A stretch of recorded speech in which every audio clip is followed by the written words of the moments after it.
Welcome to the Mrs. R Relevant Daily Draft Podcast. I'm Jim, joined by Jacob, Owen, and Hank.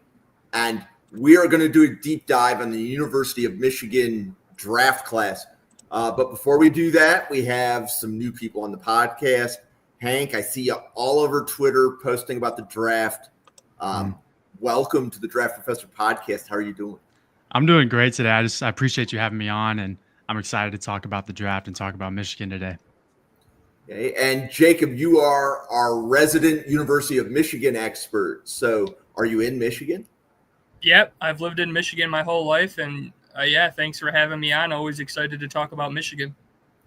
Yeah, so this should be a lot of fun. So I have lived about 25% of my life in Michigan. I live in Ohio now, but I went to college in Flint, and I worked in the Dearborn area for close to a decade. So I'm very familiar. The further north you go in Michigan, the happier I get. But that we're not here to talk about the UP. Owen, this was your first look at the Michigan guys, right? It was, yeah. And this is going to hurt me a lot because I liked a lot of these players. And as someone who's a fan of the Washington Huskies, after losing to them in the national championship game and then beating them again last year, but it was kind of a really, especially offensively, kind of a weakened unit. But getting a deeper dive, especially after all those guys left in the draft, it was really interesting. It's gonna sting a little bit to compliment these guys, especially because we're going to be playing them again this season. But between Jacob being here and then also one of my good buddies who started when me and him started at the same time when we were scouting at UB together. We also went to college together. He's a big Michigan guy, so we watch national championship game together. And whenever they play, it's usually a good little barb fest where we throw it back at each other. So now I got to sit down and compliment all of his players before they played in this season, and I can finally get some jabs back. Cool. So we have several players to talk about today. Jacob, who are we going to start the podcast off with? Yeah, we're going to start off with Rayshawn Benny. First thing I really think about him, he's a fifth-year player coming back for his fifth season. And his whole career, he's been blocked behind NFL stars like Mason Graham, Kenneth Grant, Chris Jenkins, and even before that, Mozzie Smith. So he's a guy that hasn't really got to show everything that he could do. But I was looking today, and he's actually PFF's second highest returning defensive tackle, only behind Tim Keenan of Alabama. So, yeah, I'm super excited for his last season, and I think he's really going to come out with wanting to show what he can do. He hasn't got – like I said, he's really been blocked his whole career just by studs. So I'm excited for his last season in Ann Arbor. Cool. So, Owen, what do you have on Rayshawn Benny? Yeah, so he was an interesting watch. Like you said, he was kind of blocked behind a bunch of these really high-profile players, especially like we saw Mason Graham, Kenneth Grant, both get drafted in the first round this past draft, and they were also guys we talked about as being like top 10 overall players. So, and then Mozzie Smith before that, another first-round pick for Michigan. So he didn't really get a lot of chance to play traditional D-tackle. A lot of his film, especially last season, was him at 5-tech.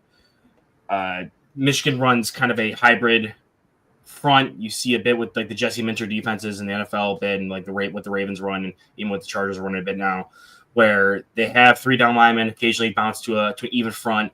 And when it wasn't even front, Benny would play a lot of 3-tech. You can expect that from him being a sub 300-pound D tackle at 6'4". And then when he was on the field with like a Kenneth Grant or Mason Graham, they were going more of an odd front look. He was one of the 5-techs there. For me, I think he's an NFL player. I think he's a day 3 guy for me, with draftable grade wise. I think he reminded me a lot of, and this is gonna maybe make the Michigan fans, including Jacob, a little bit mad, but he reminded me a lot of Ty Hamilton from last year, Ohio State's D tackle, who was kind of a sub 300-pound 3-tech. And most of the time, those guys are like the quick twitch, explosive pass rush specialist types. But Ty Hamilton was specifically the inverse, where he was able to anchor down and defend against the run, despite being a smaller player, or I guess smaller in quotes, still being closer to 300 pounds. And I feel the same with Benny, that he is a sub 300-pound 3-tech projected player, maybe another 5-tech at the NFL level, who really does a good job anchoring down against the run and playing with strong hands and finding the ball. But when it comes to winning as a pass rusher, outside of like occasional bull rushes that work, he doesn't really have a lot of creativity when it comes to that. So again, this isn't the best comparison because Michigan and Ohio State don't really like each other that much, to undersell it a little bit. But I did remind me a lot of what I thought of Ty Hamilton in the last year's draft cycle. Yeah, we'll eat that one alive on the Ohio State podcast on Monday. Hank, what do you have in Rayshon Benny? I mean, I loved Rayshon Benny. I loved watching him, and I think that this is an all or nothing season for him. It's finally his opportunity. He's been at Michigan now for 5 seasons, and I mean, staying loyal to the program. Those are some traits that NFL teams are going to really enjoy looking at when it comes to be a draft season. It's a positive trait, especially if you're looking at a late day 2, early day 3 guy for some people. And I really love his lower body strength. I think it rivals the best in this class. His run defense will most certainly translate to Sundays. And I really liked his motor. It ironically it reminded me a lot of Kenneth Grant, just always looking to be in the play, always looking to be in the action, and just nonstop. He wants to hit people. I think he's very good at identifying run plays. I think he stays in his gap. He's a very, very smart player. And I think that with a big season this year, I could easily see him going round 2, round 3, just a day 2 kind of guy. But if he doesn't take that jump that we think that he can, I think very just day 3 run stuffing defensive tackle at the next level, nothing special. But I do like his chances at taking that jump. Though some of the concerns I had with him, as same with Owen, is I really only saw a bull rush, but sometimes I saw a swim move. But he clearly needs to develop it a little bit more. And he has violent hands, but not useful hands. Was one of the notes I had. When he puts his hands on an alignment, you can see that they're strong. That he pushes them back, but then he's not really hand fighting. He's just using his power. I think he needs to incorporate a bit more hand fighting. And he will be an older rookie. He will be 24 years old during his rookie season. So I really think that just the big thing for him is to stay healthy, get just better hand fighting, and maybe develop a bit more of a pass rush plan. But really do like Benny. Think he's a day 2 guy for me right now. Okay. And next, we're going to go staying on the defensive line. We have edge Derek Moore and edge TJ Guys. Jacob, what do you have on those guys? Yeah, so Derek Moore, he actually last year had the second highest pass rushing grade on Michigan, only behind Josiah Stewart, and he actually had the 4th highest pass rush win rate in the Big Ten. So he was definitely a productive player, but I know outside of Michigan circles, a lot of people aren't very high on him. And want to see a little bit more out of him. But, yeah, I think he's going to have a good year. He had 4 tackles for loss last year and only 2 sacks. He did have 30 pressures, which was 3rd on the team. But I think we want to see a little bit more production this year and need to obviously get the sack numbers up. But I think he should have a good year. Okay. So, Hank, what do you have on Derek Moore? On Derek Moore, he was the only returning starter on the defensive line. TJ Guy did get a few starts here and there, but he was really the only true starter that returned. So he's really, I think, expected to be the leader on the defensive line this year. And his defensive coordinator, Wink Martindale, he's very confident in Derek Moore this year. He says that he has another gear that's been hidden and that he's going to find it this year. I really like his first step. He wins off the line a lot. His speed and power can definitely play on Sundays, just in a pure pass rush standpoint. And I started using this term throughout my notes. He just has a Michigan motor. A lot of these guys just want to be all over the field, want to hunt down the guy with the ball, and they play with a ton of effort. And it's I love to see it. But a lot of things I don't like is just him in the run game. I think he's very underwhelming for having his arm length, which I think is around 34 inches. I think sometimes he can look a little bit stiff when coming off the edge, but that's just me being a little bit more picky. And then if I'm being even more picky, he just can't play any sort of coverage. He's a true pass rusher, 3rd down guy that NFL teams will look to use to get off the field on 3rd downs. Currently, I have a late day 2 grade on him. I could see him sneak into like early round 4, but right now I think that just as a pure pass rusher, it's around where Josiah Stewart went. He went, I think, at pick 90. And so I think that Derek Moore could easily be in that range as of now. And I think that in order to help himself, he needs to get a better pass rush repertoire. It really right now is just a lot of speed. And I think he just needs, if he can, bigger presence in the run game. With his arms, he should be a lot better than he is. Oh, and Derek Moore. Yeah, so I liked him a lot as a pass rush specialist, especially now. I have a day 2 grade on him. For me, he was big, thickly built guy. He was 6'3", 256, ton of length, played with a ton of length, and had some power in his hands, especially when it came to winning with the pass rush. Like, he didn't have a ton of sack production, but like Jacob was saying, he has a ton of pressures and pass rush win rate because he was able to use speed to power a lot. He did have some compliments to that, especially with some of the games I watched. He was setting up where he was going to that move, which is his best move overall. But in those games, he also had some inside swims and rips, and they used him on inside stunts a lot more. And he did even try some of the outside kind of speed rushing, dip and rip kind of moves where he was trying to complement that a little more. So he showed ways he can win outside of that, but those just need to kind of get polished up and seasoned a bit more. I do think those are in there, but he only really flashed it last year.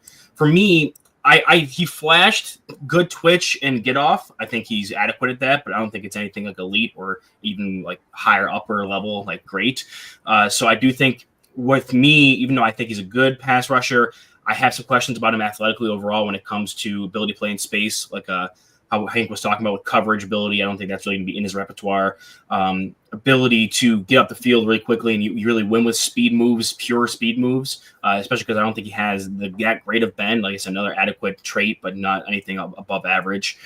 So he does have some athletic question marks. I think he's going to be more of a compression style rusher because he has those long arms and that strength and can convert his speed to power. And for me, I think, again, I'll reflect what Hank said about the run defending. He can get hands on and get extension and play, but he just struggles to use his eyes to find the ball. And oftentimes he'll be late coming off of blocks when the running back just runs past him. He gets off, gets maybe like an arm on the leg, and it counts as a missed tackle or a broken tackle for that running back. Just because he wasn't able to locate the ball and get off fast enough. So there's a lot of plays where he's in position, he's using his strength well, playing it with a great technique, but he's just not able to process the run scheme or where the run's coming to be able to react quick enough. So I do think he has the ability to improve there. I think it's going to come with a lot more. It's going to come to him a lot more as he progresses as a starter, especially when he gets to the NFL. If he's able to continue to be put in positions where he can win with those abilities, being either an even front D end or a stand-up outside linebacker. I do think he could play maybe like a strong side 3-4 linebacker in an odd front scheme. So I do think that can come with him. At the very worst, you're getting a pass rush specialist. I have a day 2 grade on him, like I said, more towards the top of the round 3. I'm a little higher on than Hank is. I think it's mostly just because I think I look a little more into those pass rush counters and his pass rush plan. I think he's a little bit more developed than some of the other rookies or some of the other players we've talked about in the past in this series. And the other edge, Jacob, TJ Guys, what do you have in here? Yeah, TJ Guy is going to start at the other edge for us this season, and he's a guy that's super experienced. He's played in 36 games. And the interesting thing about TJ Guy is even if you look back multiple years, he's always a guy that's made huge plays. He had a big sack against Ohio State a couple years ago. Last year, he had 5.5 sacks. He's actually been super productive in limited playing time. So he's a guy that I'm super excited to see this year, what he can do with more opportunities. And as you guys were saying about your concerns with Derek Moore as a run stuffing guy, TJ Guy actually has the highest run defensive grade from our defensive line, returning 77.8 on PFF. He can set the edge on the defensive line, in run defense, contain. I'm excited to see what he can do. And like I said, he's been super productive in his limited playing time. He's always been a guy that's flashed even for like 3 years now. So I'm excited to see what he can do. Oh, TJ right. Guy. This is going to get a little hot takey here, I'm assuming.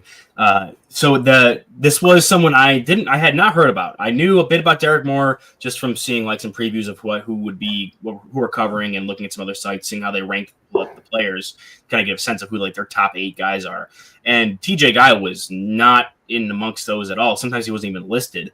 And then you texted us, Jim, earlier today saying that some of the other draft professors had him ranked higher than Moore. And I was like, okay, this is going to be interesting. Especially because I liked Moore so much, I was curious to see how I'd pan out.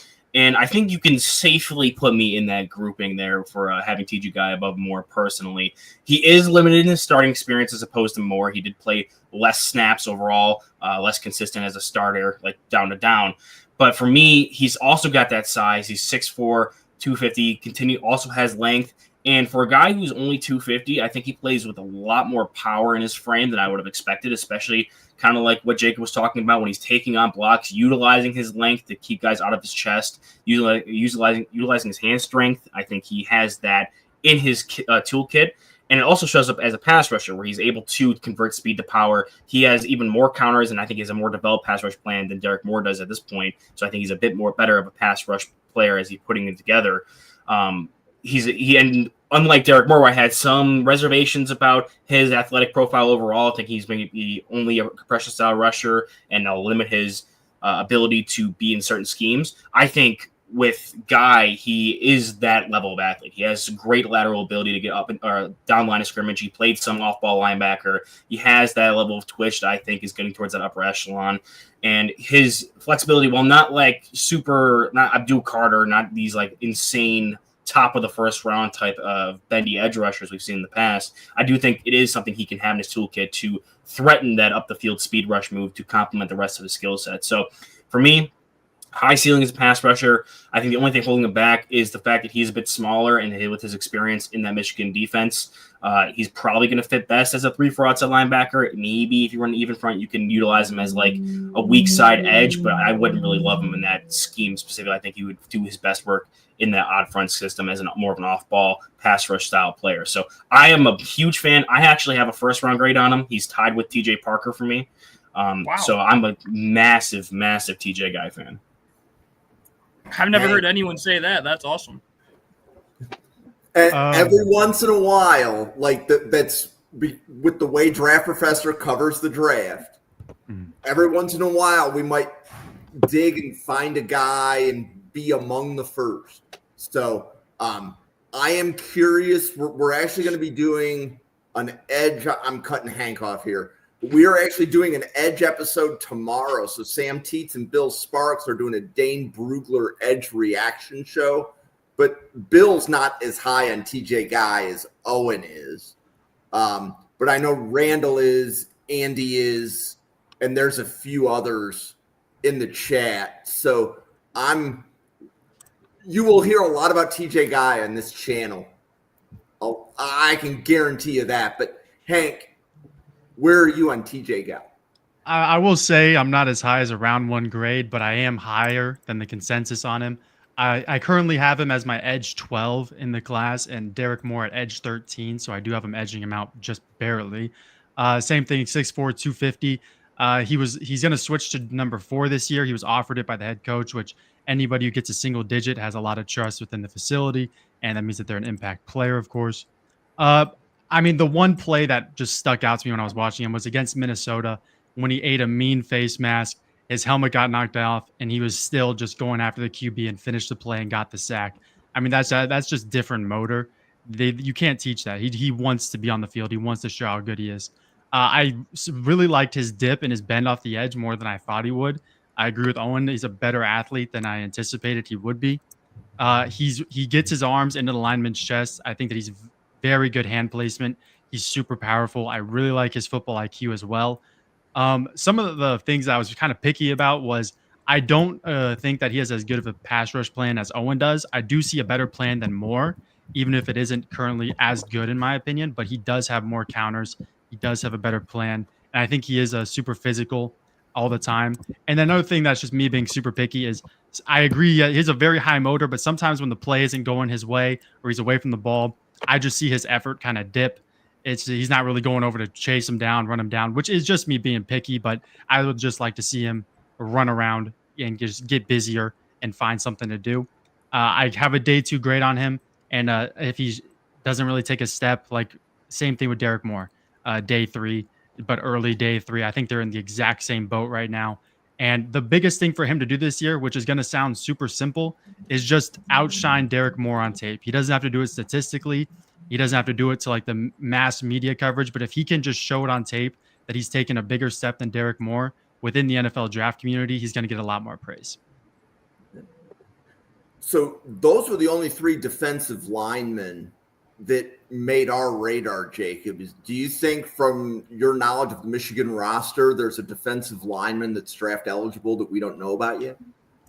I think those are the main 3. The only thing I would say, I'm not sure if you guys are really follow Michigan that closely, but there's been a lot of talk this offseason that Jay Sean Barham might get some run at edge this year. He's been a linebacker for us he started last year at linebacker for us, but there's been a lot of talk that Wink Martindale might move him to edge a little bit, so he might get some run there, but he'll be a linebacker or edge hybrid.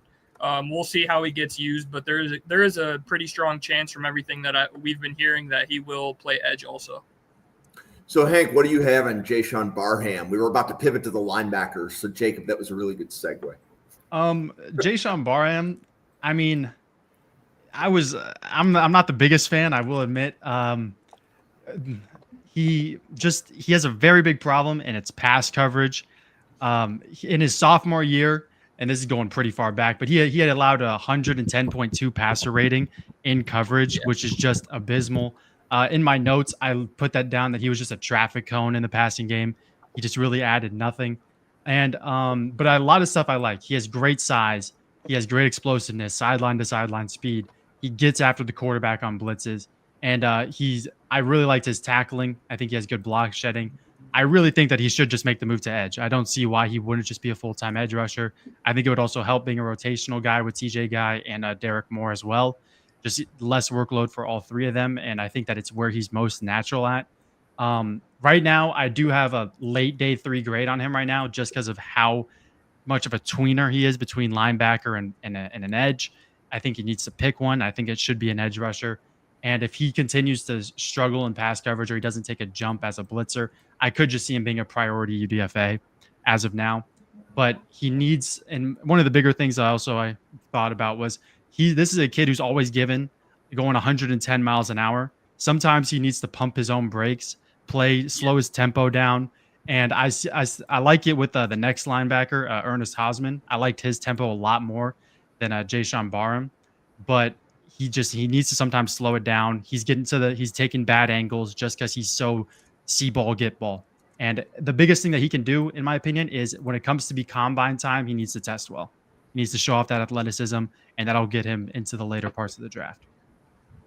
Oh, and Jay Barham.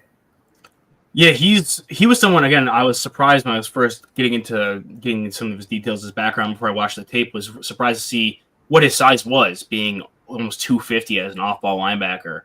He was one of the players that while I was watching the front, he kind of popped a bit because he does have some of those flashy plays where he's flying upfield and can make these big tackles for loss and corral and attack and coming downhill. He's a big-time interior thumper. He's going to be a middle linebacker. He's going to be a guy you're going to ask to plug the run, utilize his ability to take on stack and shed linemen. I don't think he's the best when it comes to doing it in a timely fashion. I do think he can do a better time collecting himself, finding the ball, and then coming off the block. But he can, like you can see when he takes on linemen, he pops them and they get taken aback as well. So it's not like he's a guy who's going to get swallowed up. He can hold his own. So a move to the edge would make sense. I think he does have the requisite strength already to be able to take on and hold on against blocks. For me, I think the best part about his game is the fact that he has that quick first step coming downhill and shooting gaps. We're moving to edge with a lot shorter of a distance between himself and the blocker. I'm not sure how much he'll be able to really have those big splashy impact plays. Will it make him less of a liability when coming to coverage? And he was a good blitzer when it came to being able to build up some speed and run over the running back and find those gaps and really press the line of scrimmage. I do think he was able to do that well. So moving to edge may damper some of the things he does well as an off-ball linebacker while hiding some of the weaknesses he did have. But at the same time, it's a trade-off there. So I would love to see him give another go at linebacker and maybe make the switch similar to what Olo Oladejo did this past season with UCLA, where he started the season out as a linebacker, progressed enough as a blitzer, and was still able to hold his own against linemen down the line of scrimmage that they said, okay, well, this isn't really working out. We have some other players pushing for this spot. We could use some help on the edge. Go up and play the edge more, and they make that switch mid-season for Oladejo. So I could see that pathway working. I would just want to see maybe if he can make it work at off-ball linebacker a bit more before he makes that full-on switch. Okay, so 2 questions. 1, Newt Weston. Well, there we go. If you hear me, where do you have Guy on your board? So Newt podcast with Owen once October comes. So you can see Newt on Owen's podcast channel. You'll see him on this podcast channel quite frequently, but he takes summers off. Second question, Barham, special teams upside. Do you see him as a plus teams player? So Hank, you're nodding your head yes? I think that's a great fit. I'm also going to talk about another Michigan player that I think can make a switch to special teams and be an instant impact guy. But I mean, he has the athleticism to make a major difference on special teams, kickoffs, on a punt team. I mean, anything. If he can fly around the field and if he continues to not have an identity on defense, where he's kind of tweening around and doesn't really know what he's going to do at the next level, I think a switch to special teams is perfect. Owen, how about you? I think especially with the way, because in college it's not caught up to what the NFL is doing with the kickoff rule yet, but you're seeing a lot more of these undersized defensive ends or edge rushers in the 250-pound range working in the kick coverage team specifically because it's a lot more of a stack and shed and get up blocks type of play. So a guy like Barham. Yeah, Barham. Sorry, I was getting them mixed up with the other linebacker we're talking about. But a guy like Barham specifically can do that, where he can take on blocks, pop, and get off and shed, and he has that speed already. So you have a guy who can move in space, tackle, and can block shed. I think he'd be a good when it comes to block or kick coverage team. Specifically in the NFL, I could definitely see also maybe punt block and stuff like that, where he's able to come in and get some of that more bull rush off and use that skill set he has. But I definitely think that's more of a clean projection than trying to project him as a stereotypical linebacker to the NFL. Okay. Jacob, do you know if Barham has any special teams experience within Michigan? I don't think he's ever played special teams at Michigan, no, but I was just going to add on kind of what Hank said. He definitely at times needs to just slow down a little bit. There's been plays he's overran. He's had a couple late hits. I think this year I just want to really see him raise his football IQ. He plays with the mean streak. He's definitely nasty and violent, and he's a thumper for sure, but he definitely at times has made some kind of questionable mistakes. So, yeah, kind of like Hank said, just see him slow down a little bit. And there's been a lot of plays he's either overran the quarterback or, he's a really good run defender. He was graded at 88 on PFF, but I just want to see him kind of raise his IQ this year and play smarter, and he definitely has all the talent to do it. I do have the stats on the special teams for you, Jim, if you want, real quick. Go for it. So in his time at Michigan, he's only played field goal block, which is what the linebackers do. They're the guys who just kind of stand in the back, make sure there's not a fake play going on. But back in 2022, he was on kick and punt coverage teams from Maryland before he transferred. But then once it came to 2023 and he started getting more starting role, he strayed away from being on the special teams. So since he's been a starting linebacker, he hasn't been a special teams player. That's something he'd have to redevelop again once he gets to the NFL. Jacob, would you like to talk about the next Michigan linebacker? Yeah, Ernest Hausman. To me, he's kind of like the heart and soul of the team. He led the team in defensive snaps last year. I think he led the team in tackles or was second, 82 tackles, 2 sacks, 1 pick. His weakness is definitely pass rush. He was only graded at a 61 on PFF. He's not really a great rushing linebacker. And he's definitely not as good as Junior Colson, former Michigan linebacker who's now on the Chargers. But when I think of Ernest Hausman, just consistency, he's normally always in the right spot, and he's just going to be the heart and soul of our defense this year. He's a steady tackler. He doesn't make mistakes. He's a pretty smart player. So, he's just super solid and steady and consistent, and can't ask for much more. Hank, what do you have on Ernest Hausman? I'm not the highest on Ernest Hausman. I will say he has gotten a lot of playing time in his college career. He's been trusted since he was a freshman at Nebraska. He transferred to Michigan. Some of the things I really liked in a game against Illinois, he had a great play on a reverse end around where he blew it up, loss of like 8 or 9 yards. That shows the kind of football IQ that you want from middle linebacker. He identified the play pre-snap. He was all over it. It was beautiful. Like I said when we were talking about Barham, I really like his tempo. He plays at the tempo I want a linebacker to play at. He's not just head hunting. He's getting out there. He's making the right play at the right time. And I was impressed with his zone coverage ability. He stayed in his zone. He was always in the right spot in zone. But some of the things that I realized when I was watching him is that I didn't always see him where the action was while being a middle linebacker. There would be runs up the middle where he just was getting blocked out of the play, and he was just nowhere near the action. I mean, I feel like I just didn't see him enough making the play. He would get there 2 seconds too late. And I think that's just a simple reaction time thing, or just maybe watching a bit more film. I don't know. And in the Illinois game, especially, I recognize this, that he did miss a lot of arm tackles. It wasn't Michigan's day at Illinois, but he was throwing his arms out there. He wasn't really slowing anyone down. I don't know if I just caught him on a bad game, but it just wasn't his game versus Illinois. And it was a lot of arm tackling, a lot of just looking lost in some plays. He was just running like a headless chicken around. And maybe it was just a bad game, but sometimes you got to watch their worst games to see who they truly are. Right now, I have a late day 3 on him just because of how consistent he's been throughout his college career. NFL teams will like that. But I do think that as of now, if he was going out to the draft and it was tomorrow, he'd be a priority UDFA kind of player. And I think he can take the step up. I mean, he's 6'2", 235. He has good size. But I just want to see him get in the action more. I want him to just be a little bit more aware. He's aware, but he's too late to the party. So he knows that the party starts at 8:30, but he's showing up at 8:45. So we just wanted to see him be more on time. Fashionably late. Owen. Yeah, I liked my watch of Hausman. I'm a big linebackers guy. That was my role when I was at UB scouting. Initially, I was a linebackers scout, so I do take a lot of pride in when looking at there, and especially because I also played linebacker in high school. A lot of ties back to the position. But for me, so I do enjoy watching some like Big Ten level linebacking play. And Hausman has plays. He has flashes where, kind of like Hank was talking about, where he's able to fly around. He's 235 and can move well. You're not going to complain about his level of athleticism for that size. And I do think he is a good leader out there. He does play with a bit of an edge sometimes.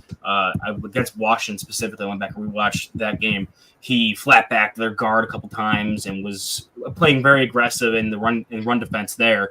But I do think you kind of hit something on there, Hank, was that he is 235. He's not always in the play because sometimes he does struggle with block deconstruction, and especially with going right from watching his partner in crime be able to just absolutely decimate blockers, and then Hausman is getting caught up on tight ends on occasion when he's trying to run around and make plays. It does show off a little bit more, especially in contrast, the type of player that he's going to have to be, I think, despite being a middle linebacker. At Michigan, he might have to be more of a weak side linebacker, playing in space, scraping from behind, and attacking plays like that. I do think he also is pretty good in coverage when it comes to understanding where his assignments are and dropping zone, getting correct depth. So I think his pathway is going to be continue to progress and see if he can find more opportunities to show more of those coverage instincts and to make himself known as being more of like one of those weak side linebacker type prospects, despite not lining up like that in college. If you show enough of the traits, they can project that out. So I think he can be a draftable player. I do have a day 3 grade on him. So I do think if the draft was today, I would probably take a swing on him in the later day 3 picks, just to be more of a developmental guy there and see what I got. If anything, just more of a locker room player as well. So it's not a bad investment if you are looking for a linebacker to fill out your depth roles. And then if I can add something really quick, I think that Barham and Hausman complement each other very well in this Michigan defense. I think that part of both of their successes that we've seen, whether it's on the stat sheet or in their big moments, they play off each other super well. They're two different players. It's like just the perfect combo, in my opinion, for Michigan. They're meant to play together. So we have a couple of cornerbacks, Jair Hill and Zeke Berry. Jacob, do you want to talk about both of them? Yeah, sure. I can start off with Jair Hill. So, this is really going to be his year to shine. You know, we're losing Will Johnson and we lost Amir Hall. So this is really going to be his year to shine. He should be cornerback 1. Last year he had a 78 pass defense grade on PFF, which is pretty solid. 26 tackles, 8 pass breakups, and 1 pick. And he's going to be our cornerback 1. We'll see how that goes, but he should be pretty solid. And then if you want me to go right into Zeke Berry, yes, please. He actually struggled a lot last year, but when Makari Page finally moved over to nickel and Berry moved to the outside, his numbers got way better. He on PFF, they had him at a 57.4 pass defense grade, which is obviously horrible. But I think now that he's moved outside and they made that change last year, his numbers did get way better. He played much better against Ohio State at the end of the season. They should be 2 pretty solid players for us, and I'm excited to see what they can do. Okay, so actually, really good question from Anthony Russo here. So I'll pivot this. Which of these Michigan, how would you rank those 4 corners? Jacob? I would go Will Johnson, number 1. He actually had that injury. I know a lot of people say during the season that he was just sitting out or kind of quiet quitting or whatever, but obviously as the draft came by, that you could see that was a real injury. He slid to the 2nd round, but if he would have been healthy, I think Will Johnson could have been like a top 10 pick. And then probably, who were the others? Mike Sainer still? Sanderstill, Barry, and Hill. I'd probably go Sanderstill, Hill, and then Barry, probably. Hank, how about you? I think very comfortably, Will Johnson, best player in that group of four. Then I think Sure. Sainer still at this moment in time before the season starts would be a better prospect than Jair Hill. And then I have Hill, and then I have Barry. Yeah. Owen? I think that's the objectively correct ranking there. I think everyone kind of had Will Johnson, even though he slid to second because of injury. He was like considered like one of the top corners, if not the top corner in the draft last year. Sanders still was also a stud at nickel for Michigan, and I feel like he's already outperforming where he was drafted in the second round for Washington. He was a fun player to watch in Michigan, and then to kind of parlay this into my thoughts on Hill and Barry. Hill is a player that he's super athletic. He's tall, 6'2", super long arms, athletic. He has oily hips. He's got all the athletic tools you want. He is really good when it comes to playing in zone coverage, and he's able to read the quarterback and undercut routes and jump them by using his exciting levels of closing burst and using his length to get into the basket. He had like 9 forced incompletions to 1 interception this past season, and a lot of it was compressing down on those catch points and making good plays on the ball. He has really, really good ball skills, getting his head around, finding the ball, tracking it, and making a play on it. So he has a ton of like really high-level ball skills, good athleticism, good size. He loves to hit. He'll come up and absolutely crack guys if they're in the shallow zones. But for me, he's a bit too aggressive. He'll get caught jumping routes. Denzel Boston fed him his lunch when they played against Washington. And that also leads to he's this big, athletic, physical corner, but he struggles, especially when it comes to like press man coverage, going up the line of scrimmage and trying to reroute guys. Again, Denzel Boston absolutely cooked him whenever he tried to come up and press him. And Denzel Boston's one of those bigger receivers that's going to be able to use that physicality. You're 6'2", 185, having all this length, and you love to come up and hit and be aggressive, both as a playmaker trying to jump routes and as a hitter trying to come up and attack the lower zones. I do think you need to be able to also come up and press and really complete your overall skill set. So I have him as a 3rd-round grade right now. Sanderstill was a 2nd for me, and Johnson was a top 10 grade for me.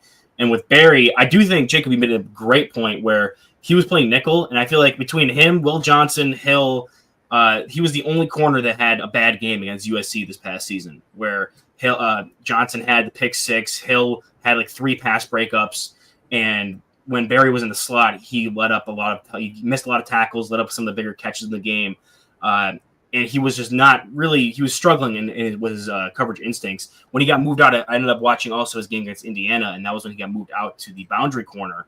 And he looked significantly more comfortable. Now, he still had some lapses in coverage instincts where he allowed a touchdown and gave up some space that he really didn't have to. I do think he's maybe more of a limited athlete compared to a guy like Hill or even Johnson and Sanderstill. But I do think as an outside corner, he's a lot more comfortable, even though he doesn't have technically really prototypical size like a Hill does. I do think playing outside where it's less confusion, a lot less quick, tight movements, he's able to be more comfortable and play there. Hank. All right, I'll start with Jair Hill.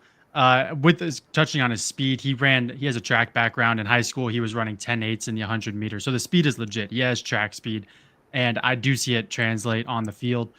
He had some sort of internal issue last year where he got his numbers stripped and he barely played towards the end of the season. I think he played 7 snaps against Northwestern, which will raise some maturity questions with him. But the height-speed combination is rare at corner. It's a legit combination that he has that NFL teams are going to love just traits-wise. I really agree with Owen. He has oily hips. I think is what he called it. I loved his body control. He's very willing in the run game. He wants to make the play. He wants to tackle. And he does flash some shutdown ability in man. I do think he's a little lean at 6'2", 185 is what I had him at. I think there's a little bit of room for him to bulk up, but he can't put on too much weight or I'm worried his speed's going to dip. I do think that his tackling form could use a little bit of help. I mean, he does really hit guys, but he's got to be able to wrap up consistently. He's a very 50-50 player. He had a very good game against USC, like Owen was saying, but then against Washington, Denzel Boston showed him what a real NFL prospect looks like and dunked on him a few times. But I really think that if everything goes perfectly for Jair Hill this year and he turns into the shutdown corner that we've seen at Michigan before with Will Johnson, he could be a round 1 guy having the height and speed combination.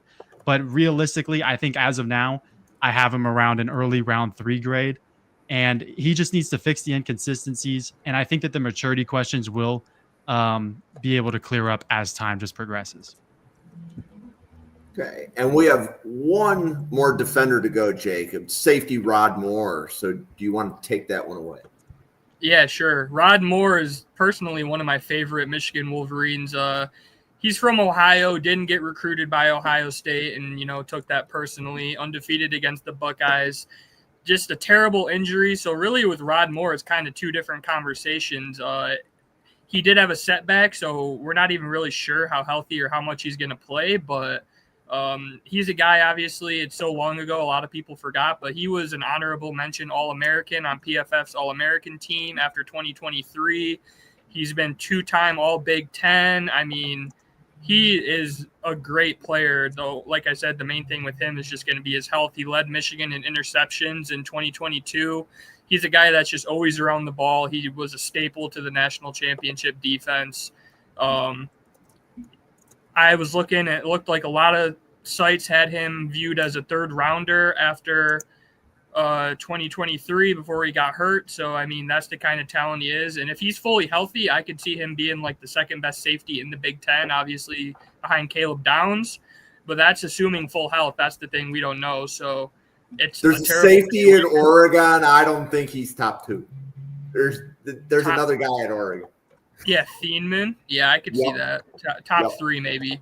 But if he returns to full health, I think he's going to be really, really good. He's already proven that, but that's the thing we don't know. So it's really hard to say with Rod Moore. He did suffer a setback, and he only started running like a month ago.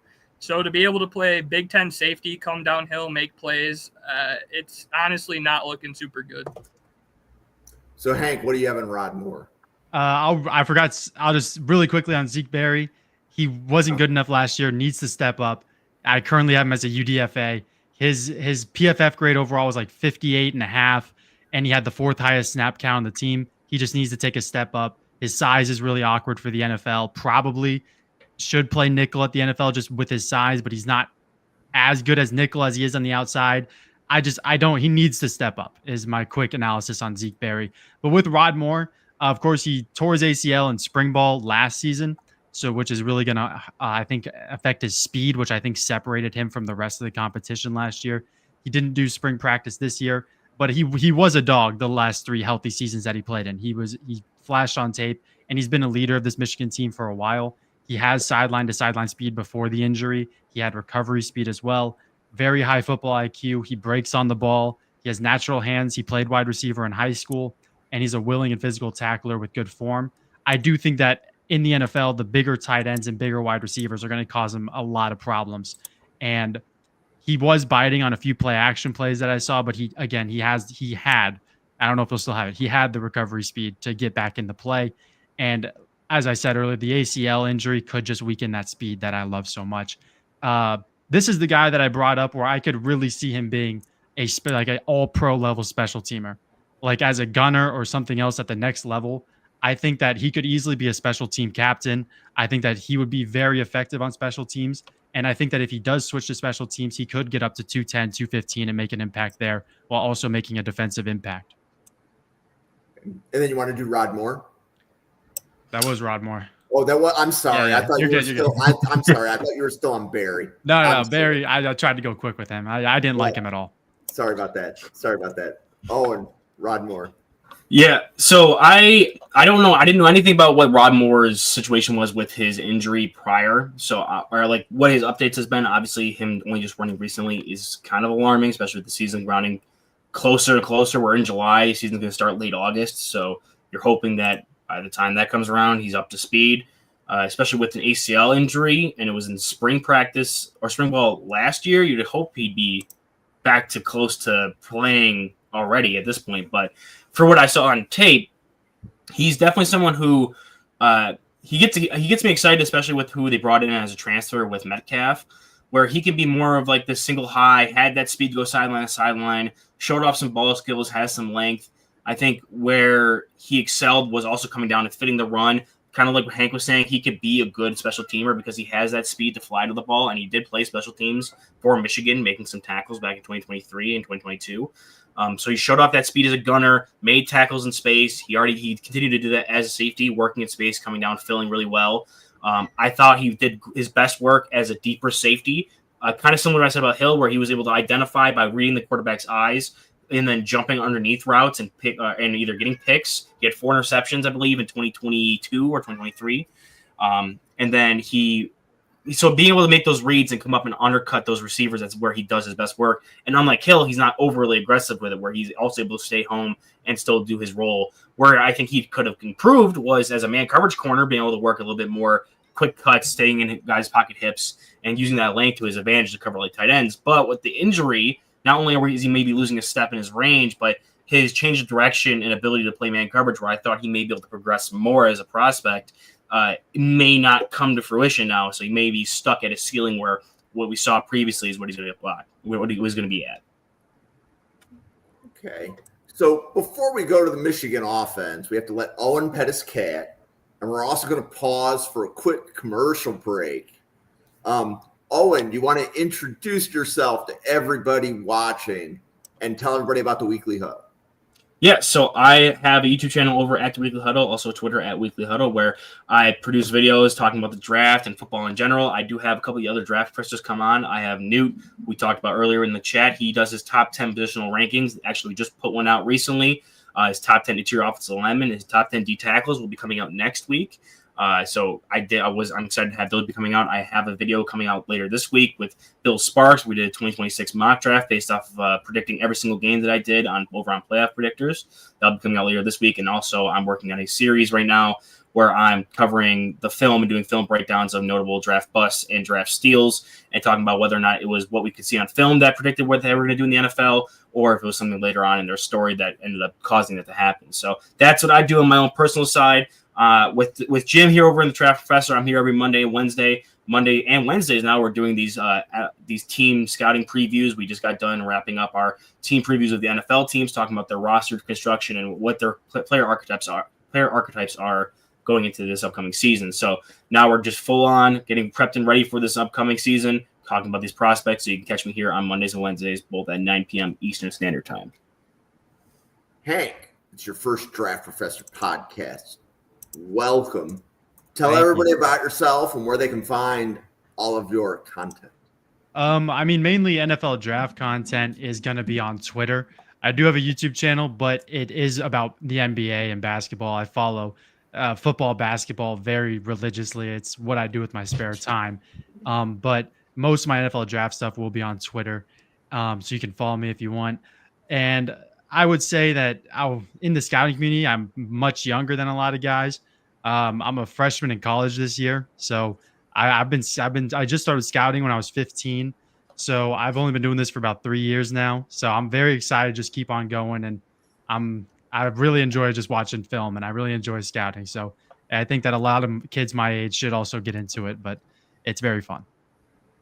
Well, I can tell you, if the first 48 minutes is any indication, you have a knack for podcasting.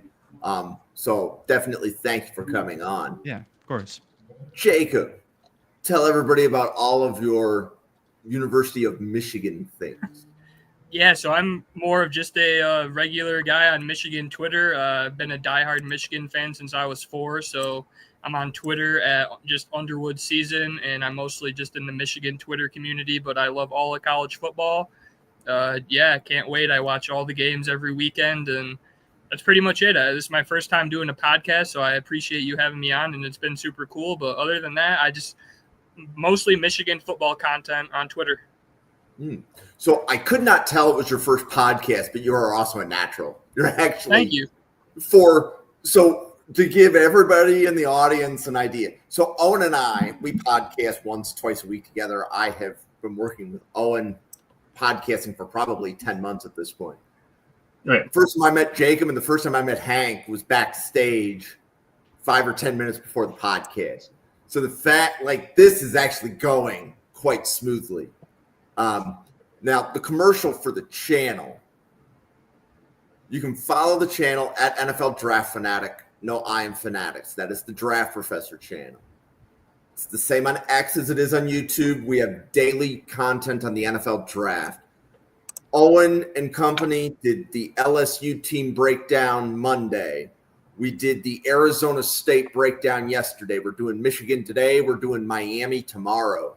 We have a special edge. We're basically mocking Dane Brugler's top 10 edge list that he posted to The Athletic. So we're doing a mock the big board list before we do the Miami podcast. We are breaking down quarterbacks on Friday.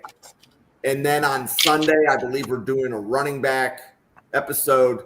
And then we're breaking down a whole bunch of other teams next week. So next week, it's Ohio State. Then it's Auburn. Then it's Colorado. Then it's a combined TCU and Baylor podcast. And funny, you should say like TCU and Baylor. A lot of people are saying, Jim, I haven't watched those teams. And we're like, there's 2 quarterbacks in the draft from those teams. And there's probably going to be 3 to 5 day 2 players covered in that podcast. We're putting TCU and Baylor together. So that's going to be Thursday next week. And we just keep going. So we will be literally a podcast a day all the way up until the draft. So buckle up. There are 22 podcasters that we have at Draft Professor like Owen that show up one day a week. And that's the engine that makes this channel hum. I could not do it without Owen. I could not do this without guests like Jacob and Hank coming on. You guys are appreciative. I am appreciative to you more than words will ever express. That being said, we have about 4 Michigan offensive players left. Wide receiver Donovan McCulley, wide receiver Samaj Morgan, running back Justice Haynes, and offensive tackle Evan Link. Owen, out of those 4, does one of them jump off to you as a really high grade? Am I back? You're back, yes. All right, yeah. For a second, I just freaked out there for a second. I don't know what happened.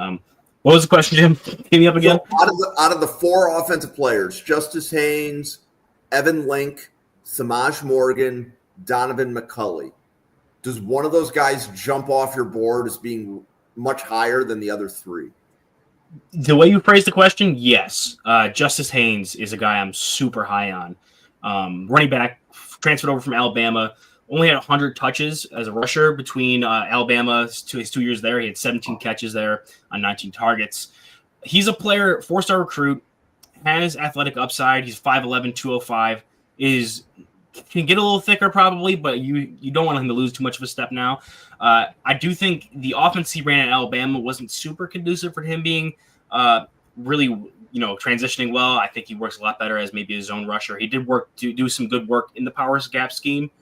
So I'm hopefully maybe that Michigan can run a bit more multiple fronts for him. But when looking at him just a rusher, I really like his ability to control his body, have body control, balance, keep his feet under him, and make really smooth, quick cuts consistently. It's not just one cut and go. He can make multiple cuts in a row and make guys miss. He has good contact balance, be able to bounce off of guys and roll off of contact. And while his vision, he's good for like 1 or 2 misses on the cutback every game.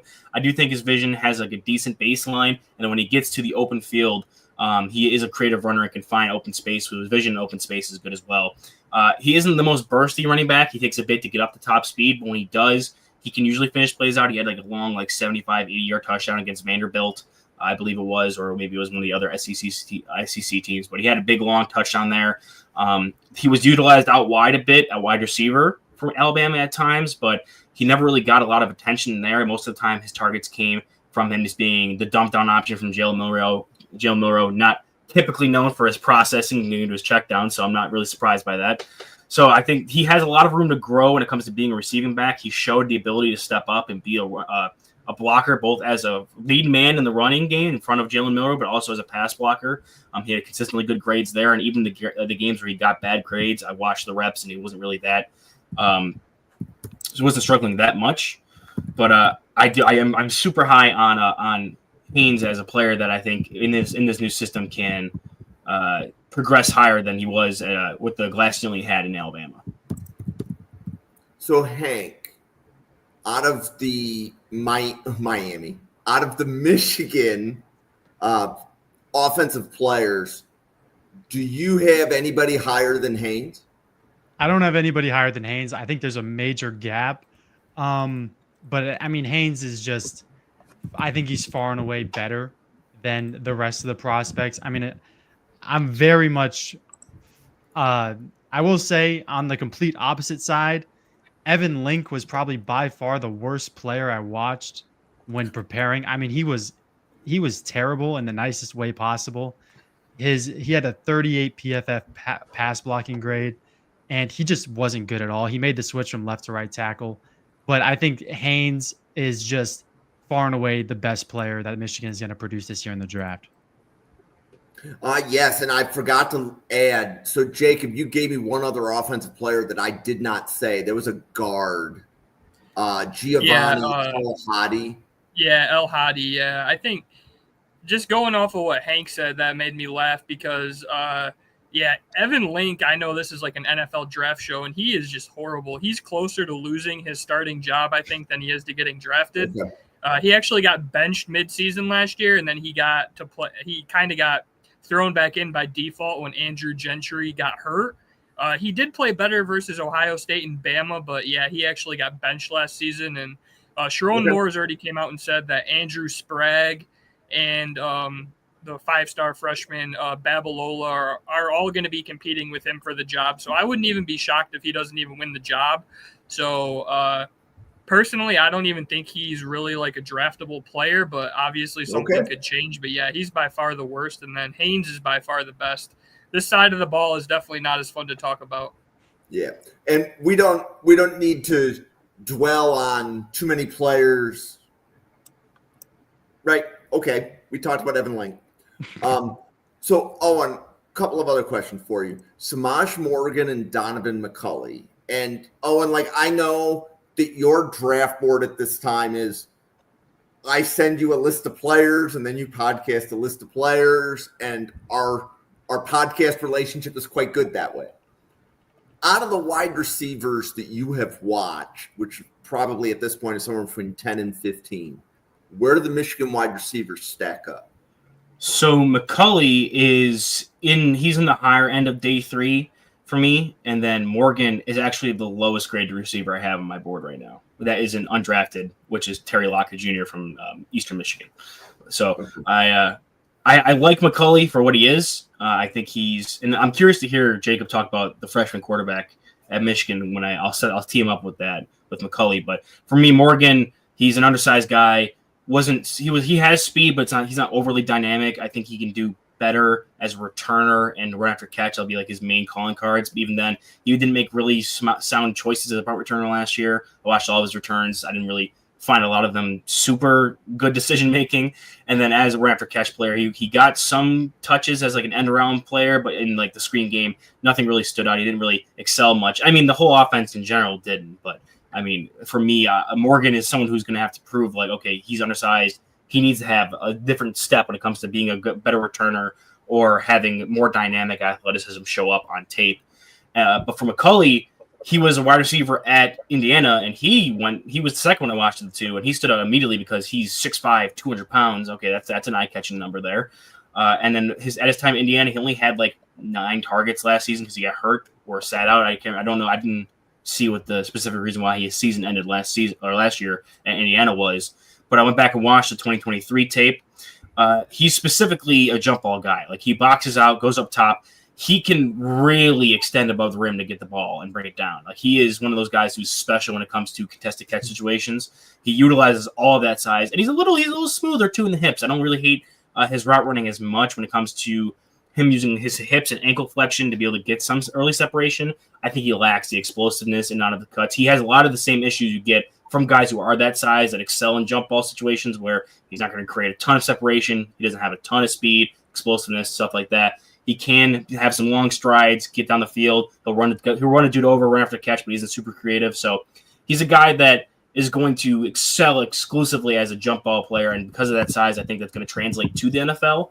For me, the question I have for Jacob, because I don't really know much about Bryce Underwood as their quarterback, I think I think for me, where he's going to excel the most and be able to move up the board a bit is if he has a quarterback he has a lot of chemistry with when it comes to working back shoulder throws and being able to put himself in situations where he can excel with those 50-50 balls. So obviously Michigan's quarterbacks weren't that last year. So with their current quarterback situation, I'm curious to see if that's something you think they'd be able to play into a bit more, what the skill level is for these two guys, or maybe what they've looked like in spring ball so far.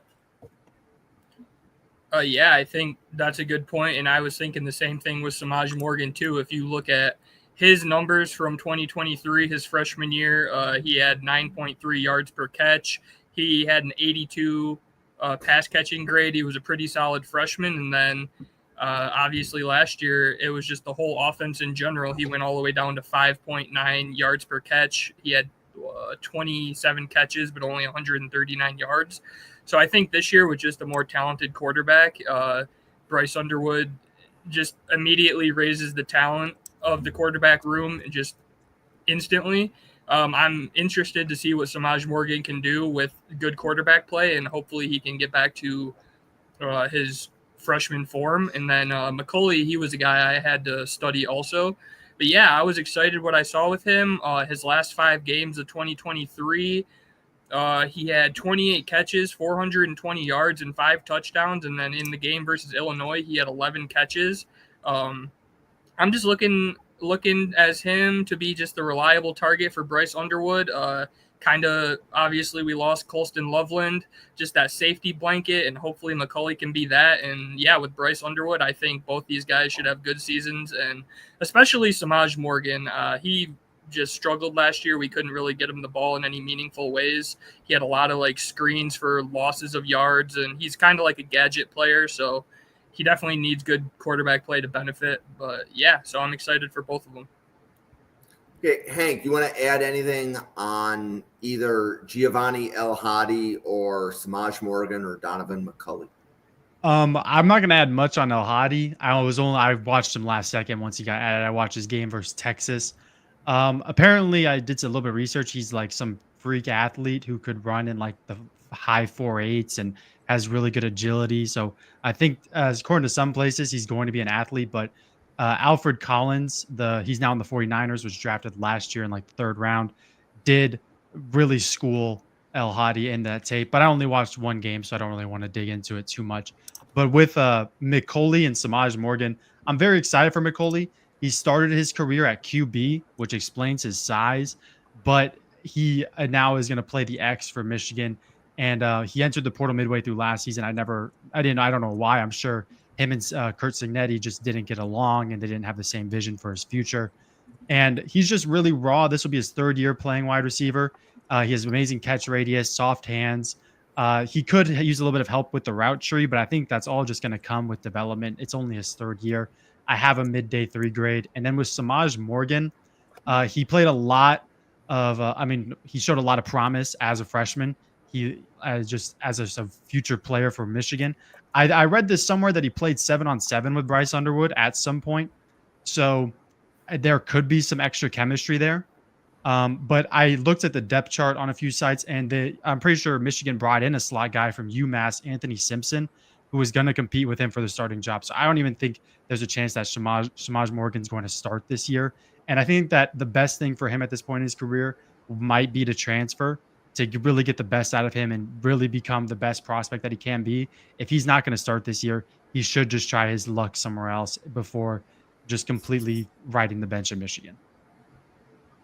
Okay. So interesting thing, right? So when I was putting the show together, collecting the player list, there weren't a lot of people within the draft professor that were raving about the Michigan draft class. Even when they said they were high on TJ Guy, it was because they were really low on Derek Moore. Like the round 4 grade seemed to be what I heard on Moore, and Guy was just higher than that. But I actually heard 3 or 4 guys here with day 2 grades. So I was pleasantly surprised. I'm glad that we did this show. And that being said, we have been going for a little bit more than an hour.